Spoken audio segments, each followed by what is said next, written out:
So Bleacher Report had an article this week with realistic trade targets for most NBA teams. Obviously, we're just going to focus on the Pistons. So they had mentioned Jonathan Kuminga and D'Angelo Russell that could be true options for the Pistons this deadline. So, Jack, let me ask you this.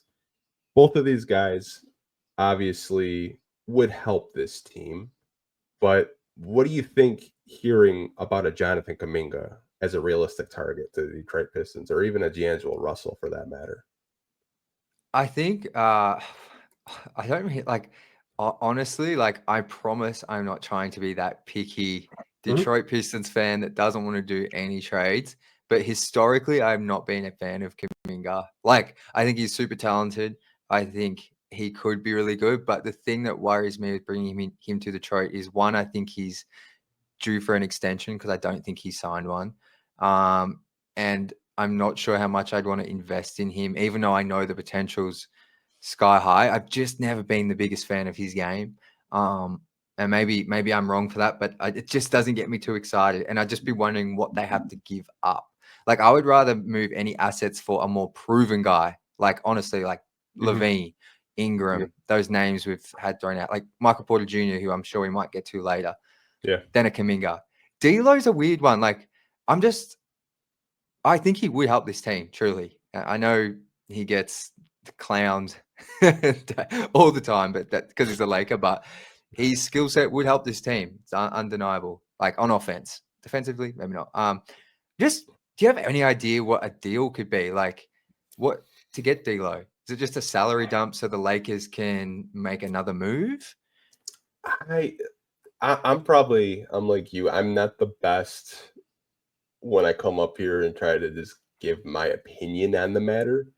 I think for Kuminga, we have Kyle Metz in here. We are talking about him before we went live. He said only way Kuminga's going out is for Jimmy Butler, and I think Miami would want him. See, that makes sense because if you kind of follow the Golden State Warriors, you follow Jonathan Kuminga.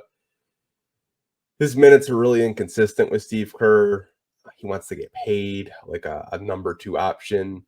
So I think it would kind of be a red flag for the Pistons to try to trade for Jonathan Kuminga. Not to mention, you have Ron Holland and Asar Mm. Thompson. Like, I don't really think that you could try to develop all three of those guys at the same time unless one of those guys were possibly in a trade. And I just don't think the Pistons would do it. I think if Kuminga does get dealt, I think Kyle is kind of like on the right track with Jimmy Butler. If that does happen, I know Golden State and Phoenix are on Jimmy Butler's wish list to say. But I mean, according to his agent, it's not. Who knows? But I think D'Lo makes sense on paper if you're the Detroit Pistons, especially when you kind of talk about veteran guards, backup point guards, if you will. Which I don't really know if D'Lo would want to get traded to the Pistons to be a backup guard. You'd probably want to start, and it's just like if you try to trade for D'Lo, it's just like what happens to Jaden Ivey's minutes, what happens to Yeah. Marcus Sasser's minutes. It's just like I like where Bleacher Report's head is at in terms of targets because it's not like the top tier guys right now, which we're going to talk about, like Zach LaVine, talk about Michael Porter Jr. We talked about it on the roundtable episode we did, like kind of like B minus players. I like where their head is at. I just don't think either of these guys probably get traded to Detroit unless the Pistons are just absolutely in love with either one of them. Definitely. I think the key thing you mentioned there is I'm still very much in on Jaden Ivey, and taking minutes away from him.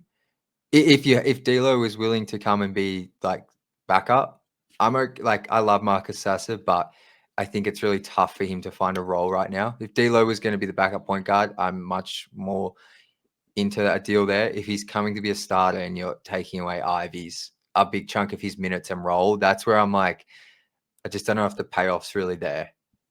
But I agree with you. They do make sense for the Pistons, these two names. Like, I can see why they brought them up.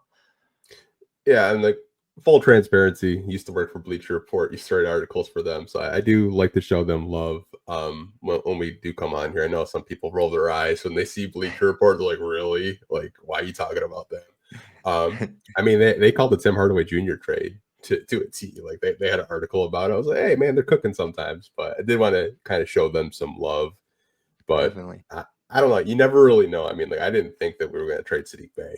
I don't think a lot of people, or I didn't know that we were going to trade Blake Griffin. You never really know at the trade deadline, man. Like it just can go like 1 minute you're just enjoying your coffee or tea. Next minute you get a Shams bomb. You're like, dude, what the hell just happened?